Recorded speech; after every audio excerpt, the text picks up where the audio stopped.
សួស្តីទាំងអស់គ្នាថ្ងៃនេះខ្ញុំមកតពីវីដេអូមុនដែលថ្ងៃនេះផងដែរខ្ញុំចេញភាគ2មានភាគទៀតវីដេអូមុនខ្ញុំបាននិយាយហើយពាក់ព័ន្ធជាមួយនឹងការដែលរើសសាលាក៏ដូចជាសាលាពេទ្យនៅសិក្សានៅសាកលវិទ្យាល័យហើយវីដេអូហ្នឹងផងដែរដោយសារតែបើនិយាយទៅវារៀងច្រើនបន្តិចបើសិនខ្ញុំនិយាយក្នុងវីដេអូពេលខ្លះបើខ្ញុំចែកម្លែកពីអ្វីដែលខ្ញុំបានឆ្លងកាត់ពេលខ្លះខ្ញុំអាចនិយាយ3-4ថ្ងៃគាត់អស់ដែរ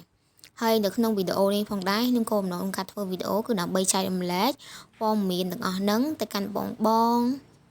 មិត្តភ័ក្តិរបស់ខ្ញុំនោះមួយក៏សិស្សប្អូនដែលគាត់ចង់ដឹងព័ត៌មានបន្ថែមអញ្ចឹងដោយសារពេលខ្លះគាត់ឆាតមក account personal របស់ខ្ញុំខ្ញុំអត់សូវបានតបទេព្រោះឥឡូវខ្ញុំទៅដើម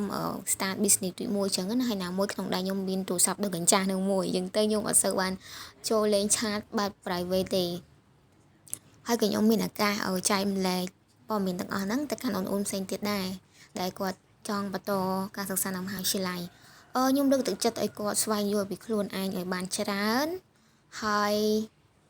សម្រាប់ខ្ញុំផ្ទាល់ណាអារម្មណ៍ខ្ញុំបើសិនជាអាចខ្ញុំវិលត្រឡប់ពេលវេលាថយក្រោយបាន5ឆ្នាំ6ឆ្នាំមុនហ្នឹងខ្ញុំអាចបន្តពីខ្ញុំចប់បាក់ឌុបហើយខ្ញុំស្វែងយល់ពីខ្លួនឯងឲ្យបានច្រើនបន្តិចអាចចាយពេល1ឆ្នាំពេលខ្លះ1ឆ្នាំវាអត់យូរទេយើងអាចចាត់ទុកថាខាតឆ្នាំអញ្ចឹងណាប៉ុន្តែយើងបានស្វែងយល់ខ្លួនឯងឲ្យបានច្រើនពាក់ព័ន្ធជាមួយនឹងជំនាញពេទ្យយើងអាចក៏ស្វែងសិក្សាឲ្យបានច្រើនថាតើយើងពិតជាឆ្លាញ់ពិតមែនជីវៀនដែលយើងរើសទៅយើងរើសខុសខាតពេលវេលាខាតទាំងលុយកាក់ហើយព្រោះជំនាញអីផ្សេងខ្ញុំមិនដឹងទេបើជំនាញពេទ្យមួយបើសិនជាយើងអត់មានក្តីស្រឡាញ់ណាហៅថាក្តីស្រឡាញ់ដែលអស់ពីពោះនៅក្នុងនឹងគឺយើងពិបាកព្រោះយើងដឹងស្រាប់ហើយយើងបើនិយាយទៅអត់មានសូវមានពេលសៅរ៍អាទិត្យថ្ងៃដែលអស់ថ្ងៃហៅថាថ្ងៃបុណ្យទានអីដូចការងារផ្សេងៗទេដូចការងារក្នុង office ចឹងទៅមានការងារចាន់សោកអីចឹងណាហើយបើសិនជាគាត់ស្រឡាញ់បែបឯកជនភាព private ឯករាជ្យភាពពេលខ្លះវារៀង stress ដែរសម្រាប់យើងត្រូវធ្វើការអត់មានពេលវេលាសម្រាប់ច្បាស់លាស់អីចឹងណា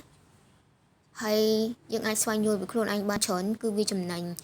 ទាំងចំណុចខ្សោយនិងចំណុចខ្លាំងរបស់យើងស្វែងយល់ឲ្យបានច្រើនទៅទាំងដែលគាត់ត្រួសត្រាយផ្លូវឲ្យយើងតែចុងក្រោយនៅតែជាយើងដដែលដែលអ្នកទៅដែលខ្លួនឯងព្រោះអីជីវិតរបស់យើងមួយនេះវាជាការដែលដើរជាជំរឹះរបស់យើងអញ្ចឹងណាទទួលស្គាល់ថាយើងនៅវ័យដែលពេលខ្លះយើងរើសទៅយើងរើសភ្លាមពេលខ្លះវាអត់ត្រូវដូចខ្ញុំបញ្ជាក់ខាងដើមអញ្ចឹងមិនមែនយើងអត់ទាន់រកឃើញខ្លួនឯងថាយើងខ្សោយទៅលើអីខ្លាំងទៅលើអីអញ្ចឹងទៅយើងអាចនឹងរើសខុសអញ្ចឹងណានៅពេលដែលយើងស្វែងរកខ្លួនឯងឃើញហើយទោះបីជាអ្នកផ្សេងដែលគាត់និយាយបែបមិនក៏យើងនៅតែពុះវាធ្វើវាឲ្យអស់ចិត្តហើយបានសម្រេចនៅផលល្អផងដែរព្រោះជំនាញពេទ្យមួយខ្ញុំអាចនិយាយបានថាពេលខ្លះអ្នកទាំងអស់គ្នាមើលទៅវាល្អមើលប៉ុន្តែវាអត់ល្អស៊ីអញ្ចឹងណានិយាយភាសាដែលអត់សូវព្រោះតិចសោះប៉ុន្តែហ្នឹងជារឿងប៉ិតមិនដឹងថាបងដែលគាត់ចូលស្ដាប់វីដេអូហ្នឹងសិស្សច្បងនឹងគាត់យល់យ៉ាងម៉េចអស់សំណោចឬមកក៏អីមិនខ្ញុំប៉ុន្តែខ្ញុំខ្លះហាក្នុងការធ្វើវីដេអូនឹងខ្ញុំអត់ខ្លាចក្នុងការចែកម្លែកទេព្រោះបើសិនជាគាត់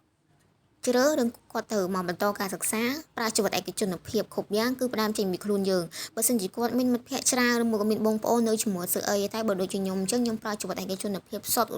រាល់ការធ្វើកិច្ចការងារមិនថាគ្រប់យ៉ាងគឺយើងតែម្នាក់ឯងទាំងអស់គ្នាវាថាយើងត្រូវសម្រេចដោយខ្លួនឯងទាំងអស់អញ្ចឹងទៅពេលខ្លះបើសិនជាហើយណាមួយយើងអត់មានពេលសម្រាប់ជួយខ្លួនឯងក្នុងការដែលទៅរកហៅថាជួយខ្លួនឯងតាមរយៈការដែលយើងទៅរកការងារនៅខាងក្រៅដើម្បីផ្គត់ផ្គង់ខ្លួនឯងអញ្ចឹងណាអញ្ចឹងយើងគឺត្រូវរៀនមួយថ្ងៃវល់ងាកមកអញ្ចឹងវីដេអូខ្ញុំមានតែប៉ុណ្្នឹងទេតែបើសិនជាចូលចិត្តឬមួយចង់ឲ្យខ្ញុំធ្វើវីដេអូភាគក្រោយទៀតអាច comment បានណាអរគុណវីដេអូខ្ញុំមានតែប៉ុណ្្នឹងទេបាយបាយ